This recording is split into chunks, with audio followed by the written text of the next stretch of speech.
একদিনের কথা, গরমের দুপুরে মাঠের ধারে পিঁপড়ারা ব্যস্ত কাজ করছে। তারা শস্য কণা কণা করে জমা করছে শীতের দিনের জন্য। ঠিক তখনই এক ফড়িং গান গাইতে গাইতে উড়ে এসে বসল। আহা কি আনন্দ, আকাশে বাতাসে আমি উড়ি সবুজ মাঠে আর বসি সবুজ ঘাস।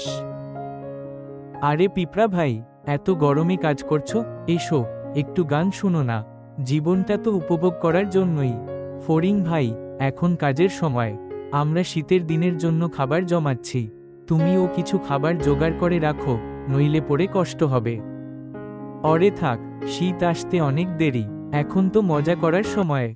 দিন কেটে গেল, গরম শেষ হলো, বর্ষাও চলে গেল। শীতের ঠান্ডা হাওয়া বইতে শুরু করল। ফড়িং এখন ঠান্ডায় কাঁপছে, পেট খালি, খাবার নেই। সে ভাবল যদি পিঁপড়ার কাছে সাহায্য চাওয়া যায়। পিঁপড়া ভাই, আমি খুব ক্ষুধার্ত, একটু খাবার দেবে? তুমি যখন গান গাইছিলে তখন আমরা কাজ করছিলাম। এখন আমরা সেই পরিশ্রমের ফল খাচ্ছি। তুমি যদি তখন একটু চেষ্টা করতে, আজ এই কষ্ট হতো না।